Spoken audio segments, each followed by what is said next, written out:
യേശുവാകുന്ന നിത്യസത്യവചനത്തിനായി ഞങ്ങൾ അങ്ങയെ സ്തുതിക്കുന്നു. യേശുവേ, അങ്ങയുടെ പരിശുദ്ധാത്മാവിനെ നൽകി അങ്ങയുടെ മാഹാത്മ്യം കാണുവാൻ ഞങ്ങളുടെ ഉൾക്കണ്ണുകളെ തുറക്കണമേ. വചനമനുസരിച്ച് അങ്ങയുടെ സാക്ഷിയായി ജീവിച്ച് നിത്യജീവിതത്തിന് ഞങ്ങളെ അർഹരാക്കണമേ. ആമേൻ. വിശുദ്ധ പൗലോസ് ശ്ലീഹാ എബ്രായർക്ക് എഴുതിയ ലേഖനം 3-ാം അധ്യായം 1 മുതലുള്ള തിരുവചനങ്ങൾ. മോശയേക്കാൾ ശ്രേഷ്ഠൻ.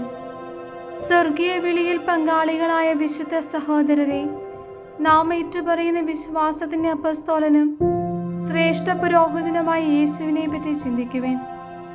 മോശ ദൈവത്തിന്റെ ഭവനത്തിൽ വിശ്വസ്തനായിരുന്നതുപോലെ അവനും തന്നെ നിയോഗിച്ചവനോട് വിശ്വസ്തനായിരുന്നു.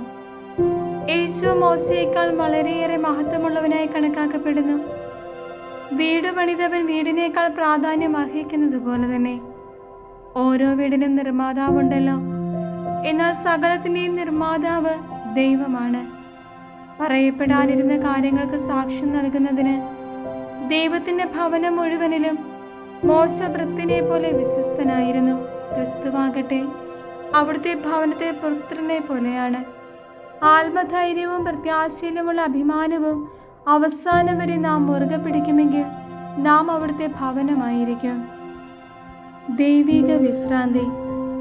പരിശുദ്ധാത്മാവ് പറയുന്നത് പോലെ ഇന്ന് നിങ്ങൾ അവിടുത്തെ സ്വരം ശ്രവിക്കുമ്പോൾ മരുഭൂമിയിലെ പരീക്ഷണകാലത്തുണ്ടായ പ്രകോപനത്തിൽ നിന്നതുപോലെ നിങ്ങളുടെ ഹൃദയം കഠിനമാക്കരുത്.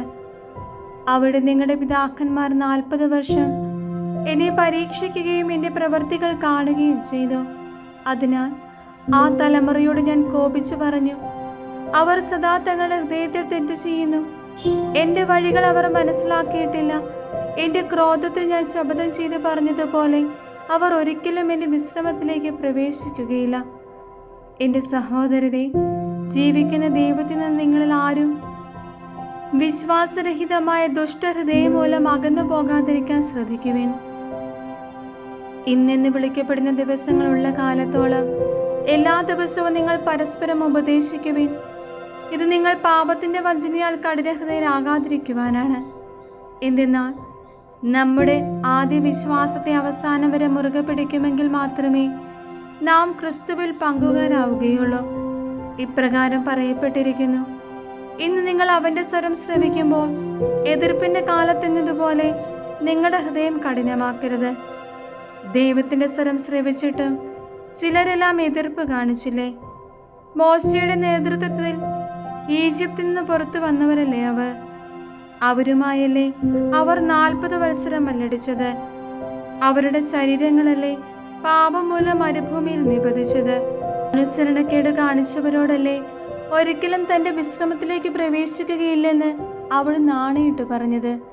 അങ്ങനെ അവിശ്വാസ നിമിത്തമാണ് അവർക്ക് പ്രവേശിക്കാൻ സാധിക്കാതെ വന്നതെന്ന് നാം കാണുന്നു.